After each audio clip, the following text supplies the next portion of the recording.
o Brasil não esteve entre os países com maior capacidade de atração de investimento estrangeiro. Aliás, muito pelo contrário. Mas, recentemente, esse quadro vem mudando e provavelmente tem tudo para continuar a mudar ao longo dos próximos trimestres, favorecendo o Brasil, por várias razões.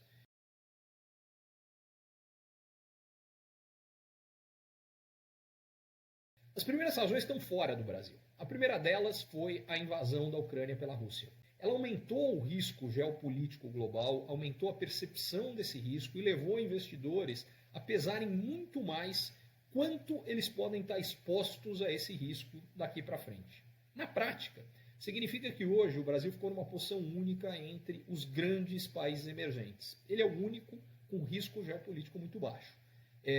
Países emergentes grandes são poucos, países emergentes são muitos, são 160 no mundo. Mas países emergentes com grandes mercados são muito poucos. China, Índia, Rússia, Indonésia e Brasil. São 5.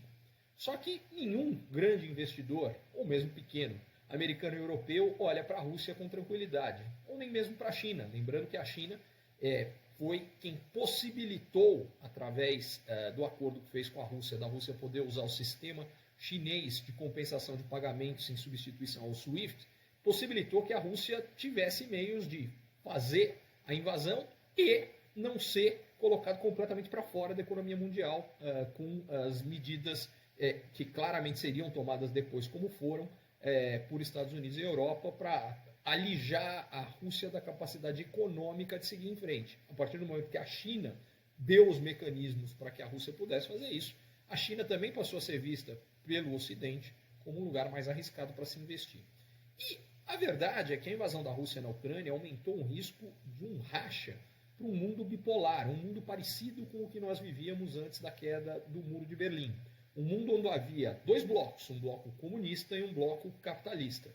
Agora, talvez o mundo possa vir a rachar em 2 blocos. Um bloco democrático, liderado por potências ocidentais, Estados Unidos e União Europeia, e um bloco liderado por potências orientais não democráticas, China e Rússia.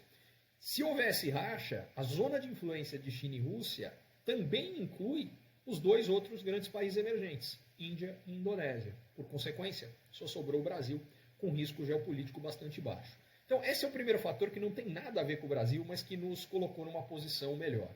O segundo fator externo é que a guerra da Ucrânia com a Rússia pressionou o preço de commodities, levou as commodities a ficarem mais altas. Como o Brasil é um grande exportador de commodities, o Brasil acaba financeiramente se beneficiando disso aqui.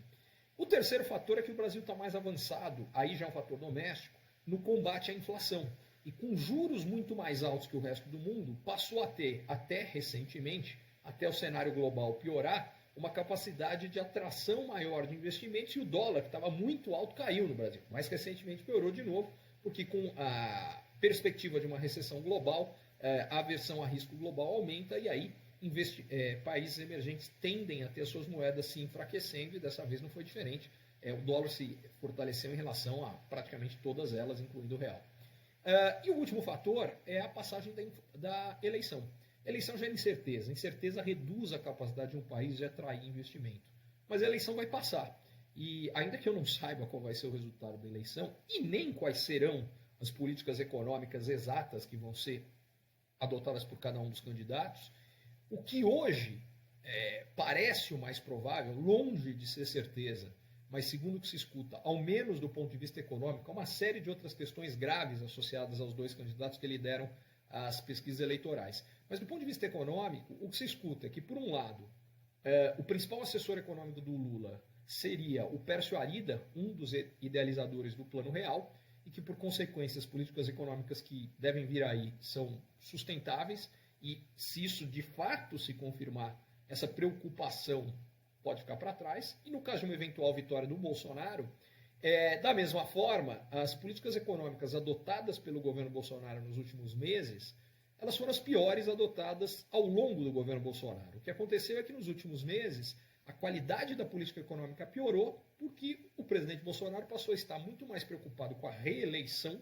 do que efetivamente com fortalecer a economia do país. Mas uma vez passada a eleição, não tem mais, porque ele continuar preocupado com a eleição.